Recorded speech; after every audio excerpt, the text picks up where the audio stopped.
কি ম্যাচ রে, মাথা নষ্ট করা ম্যাচ গতকালকে, অবিশ্বাস্য একটা ম্যাচ। মানে লখনৌ এবং দিল্লির মধ্যকার ম্যাচটা ছিল অসাধারণ, অবিশ্বাস্য, টান টান উত্তেজনা ভরপুর ছিল ম্যাচটা। প্রতিটা মুহূর্ত মনে হয়েছে আজকে এই ম্যাচে দিল্লি জিতবে নয়তো লখনৌ জিতবে। কে জিতবে এটা বলা মুশকিল ছিল। আশুতোষ শর্মার দুর্দান্ত এক জড়ো ইনিংসে 31 বলে 61 রানের দুর্দান্ত একটা জড়ো ইনিংসে দিল্লি জয়ের বন্দরে পৌঁছে যায় এবং লখনৌ হেরে যায়। দেখেন লখনৌ যেভাবে শুরু করছিল আমি ভাবছিলাম 250 রান চলে যাবে, কিন্তু যখন নিকোলাস পুরান এবং মিচেল মার্শ আউট হয়ে যাওয়ার পরে তারপর তারা 209 রান সংগ্রহ করে, 210 রানের টার্গেট দেয়। সেই রান চেস করতে 19 ওভার 3 বলে আশুতোষ শর্মা দুর্দান্ত ব্যাটিংয়ে জয়ের বন্দরে পৌঁছে যায় দিল্লি।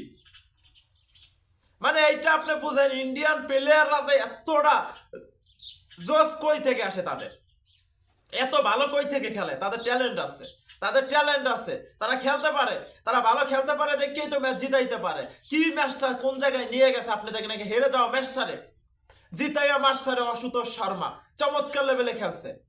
একবার হেরে যাওয়া দিল্লি হেরে যাওয়া ম্যাচটা আপনি দেখেন এক প্রকার। আর মিচেল স্টার্ক চমৎকার লেভেলে বোলিং করছে, অসাধারণ বোলিং, 3 উইকেট নিছে। বড় প্লেয়ার ম্যাচে পারফরমেন্স করবি, অস্ট্রেলিয়ার প্লেয়ার বলে কথা। আপনি দেখেন কি খেলা ছিল, একটা দুর্দান্ত একটা খেলা ছিল, দেখার মতো একটা খেলা ছিল। যেইভাবে শুরু করছিল লখনৌ, যাইয়া নিকোলাস পুরান এবং মিচেল মার্শ যেই পিটারনারা পিটাইছিল, শেষমেশ লাস্টে রান হয় নাই, এই দুইটা আউট হয়ে যাওয়ার পর ডেভিড মিলার 17 বলে 29 করছে। এইটা হলো বেশি রান না, যে 17 বলে 40 করতো, তাইলে আবার একটু 10-20 রান বাড়লে এই ম্যাচটা একটু হাড্ডাহাড্ডি লড়াই। এটা কিন্তু প্রশংসা করতে হবে আপনার আশুতোষ শর্মার, আশুতোষ শর্মার প্রশংসা করতে হবে। শর্মা চমৎকার লেভেলে খেলছে, একাই দলকে জিতে মার্চ ছাড়ছে।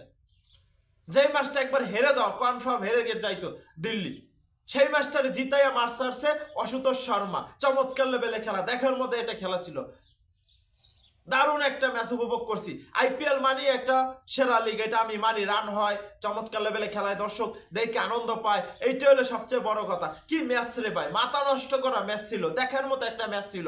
আইপিএল বলি সম্ভব, ইন্ডিয়ান প্লেয়ার বলি সম্ভব। ইন্ডিয়ান প্লেয়াররা নাম্বার 1 এই জন্যই হয় না, তারা ট্যালেন্ট দেখাইয়া তারপর জাতীয় দলে খেলে, তারা চ্যাম্পিয়ন হয়, হুদ্দাই চ্যাম্পিয়ন হয় না। মানে যেই ম্যাচটা একবার হেরে যাও, হাতের নাগালে চলে গেছে, সেই ম্যাচটারে হাতের নাগালে আই না, তারপর ম্যাচটারে জিতছে দিল্লি। মাথা নষ্ট করার খেলা রে ভাই, মাথা নষ্ট করার খেলা। আশুতোষ শর্মার মাথা নষ্ট করা ব্যাটিং, মাথা নষ্ট করা প্লেয়ার তিনি। মানে খেলাটা কোন জায়গা থেকে কোন জায়গায় লয়ে গেছে আপনি দেখেন একবারে। কিন্তু ওই ইয়ারে ঋষভ পান্ত গোল্ডেন ডাক মারার পর ঋষভ পান্ত, তারপর রান হয় না, ঋষভ পান্ত থাকলে আবার কিছু রান হইতো আর যাইয়া লখনৌ, কিন্তু রান হয় না। শেষমেশ দিল্লি এই ম্যাচটা জিতে নিয়েছে, অভিনন্দন দিল্লি। কিন্তু দিল্লি এই ম্যাচটা জিতার দ্বার প্রান্তে ছিল। আমি ভাবছিলাম হয়তো ম্যাচটা হেরে গেছে, লখনৌ ইজিভাবে জিততে যাবে, কিন্তু লাস্ট মুহূর্তে আশুতোষ শর্মার মানে ঝড়ো ব্যাটিংয়ে শেষমেশ লখনৌরে হারাই দিয়ে আসলে প্রথম জয় তুলে নিল দিল্লি। অভিনন্দন দিল্লি, চমৎকার লেভেল একটা ম্যাচ হয়েছে, দেখার মতো একটা ম্যাচ হয়েছে, উপভোগ করার মতো একটা ম্যাচ।